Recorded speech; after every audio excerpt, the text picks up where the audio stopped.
السلام عليكم ورحمة الله وبركاته. ان شاء الله هنعمل مع بعض يا حبايب قلبي طريقة ورقة لحمة جميلة قوي بطريقة بسيطة وسهلة خالص. لو مش عايزة بقى تاكلي بشوربة نعملها مع بعض بطريقة حلوة قوي بالخضار جميلة ما شاء الله عليها. هي تفضلوا معانا بقى. شايفين الطعمة والحلاوة دي يا ولاد؟ تفضلوا معانا. هنسمي الله ونصلي على الرسول ونشوف هنعمل ان شاء الله بمقادير بسيطة خالص موجودة في بيتك، بالله موجودة عندك اشتغلي بيه. طبعا انا بعمل اللحمة على قد افراد اسرتي، بجيب بقى كيلو نص كيلو اللي انت عايزاه. اول حاجة هنا معايا فلفل وكمون وبابريكا وشوية ملح، وهنا طبعا في الطبق التاني ده معايا شوية فلفل على كمون بقلبهم كده، هحيق بهم اللحمة عشان خاطر تاخد من طعم الفلفل والكمون كده وتبقى حلوة بإذن الله. وتاني حاجة معايا الخضار، اي خضار عندك متاح عندك بقى اشتغلي بيه. انا معايا توم وبصل ومعايا طماطم مقطعاها وفلفل وطبعا بطاطس وبسلة وجزر اللي موجودة عندك كوسة، اي خضار عندك حابة تحطيه حطيه. باخد بقى الفلفل والكمون وشوية ملح على شوية بابريكا كده، حابة تحط حبة شطة حطيهم براحتك. تقلب ده كله في بعضه عشان الخضار ياخد من طعم بعضه كده وننزل المية بتاعته الجميلة دي وياخد من البهارات. تقلبها جميلة كده وتسمي الله. طريقة جميلة قوي بتعملها ما شاء الله بتتبسطي منها ومن طعمه. مسكت اللحمة برضو معايا قلبتها اهي في شوية البهارات اللي عليها، تقلبها كده عشان تاخد وتدي من البهارات وتبقى طعمها حلو. طبعا انت بتجيب اللحمة على قد ما انت عايزة بقى، طبعا افراد اسرتك يا حبيبتي. وناخد الكلام الجميل بقى بتاعنا ده ونروح بقى باذن الله على البوتاجاز كده ونشوف هنعمل ايه. طبعا انا باخد معلقة سمنة على معلقة زيت، حابة تحط سمنة بس براحتك، زيت بس برضو براحتك. الاكل ده اذواق، طبعا ما تحبي اعمليه بقى وان شاء الله يطلع معاك حلو وجميل باذن الله. ما دام بتعمليه بحب كده كل حاجه تطلع معاك حلو. طبعا الزيت بتقدح معانا والسمنه.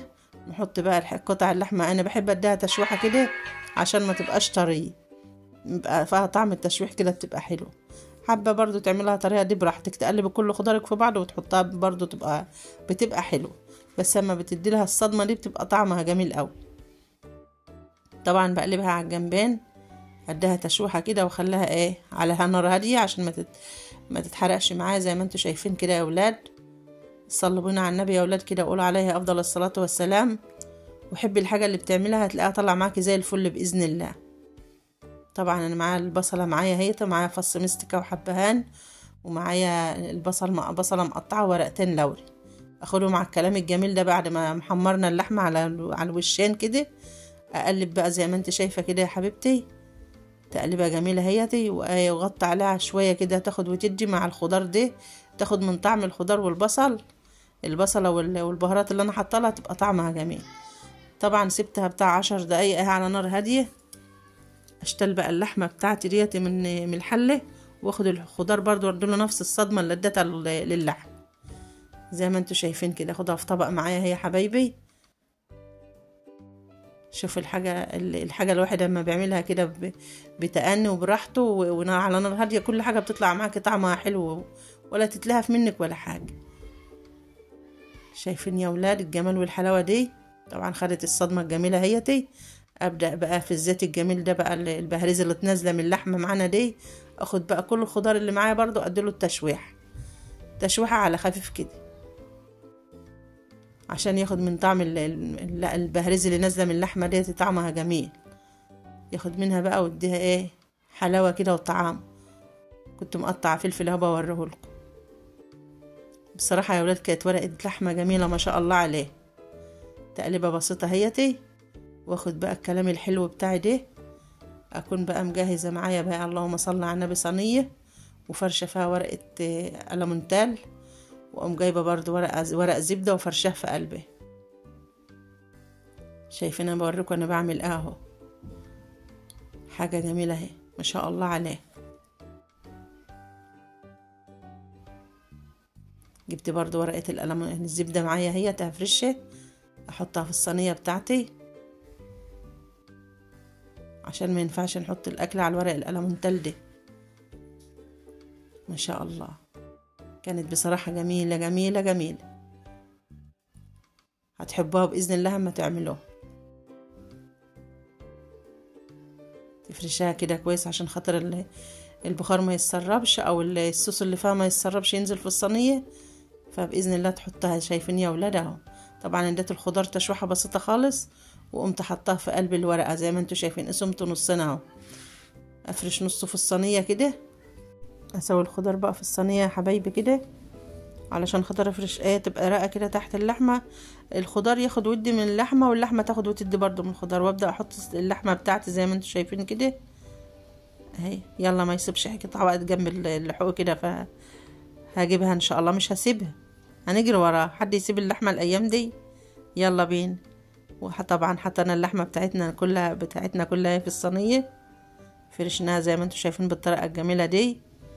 حابه تغيري بقى للولاد تعملي حاجه كده مختلفه، يلا اعملي. لو ما بحبوش الشوربه بقى نغير كده، مش كله على طول بشوربه. طبعا حطينا بقيه الخضار بتاعنا اهو، ونبدا نغطي بقى الورقه بتاعتنا الجميله، ورقه اللحمه دي بالورق الالمونتال والورق الزبده طبعا جوه منه اهوت. ونلف خالص، ما نخليش فيها حته باينه. ما شاء الله عليها. لف لفه مظبوطه كده عشان البخار كله يتكتم جوه في الصينيه، وطبعا تقوم مستويه معانا وتبقى زي الفل.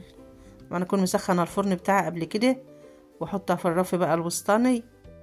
ما شاء الله على هي لفه معتبره كده عشان ما يخرجش نقطه بخار. ما شاء الله يا ولاد. ودخلها الفرن معايا بقى باذن الله، تقعد حوالي من ساعه كده، على يعني معلش النار خلاها وسط، واحطها في الرف الوسطاني ساعه كده. اكشف ان لقيتها استوت ان شاء الله طلع اهي. استوت معانا، قعدت بالظبط حوالي من 45 دقيقه، لان طبعا كنت مسوياها شويه على البوتاجاز من فوق. وهي شايفين الجمال والحلاوه، عسل، حاجه عسل اهي. اتفضلوا بقى معانا. طبعا اللحمه استوت والخضار استوى بقى جميل. شويه بقى لقمه رز بدا كده، او شويه لقمه رز برضو بشعريه، زي ما بتحب الاكل بتاعك اشتغلي واديها بقى. والف هنا وعافيه. حبه مخلل جنبها كده تبقى اكله جميله زي العسل. اتفضلوا معانا يا حبايب قلبي.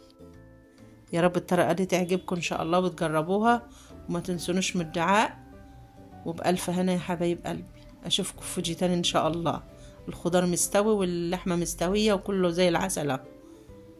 طبق رز بقى جنبها كده، وطبق مخلل، والحمد لله على كل حال.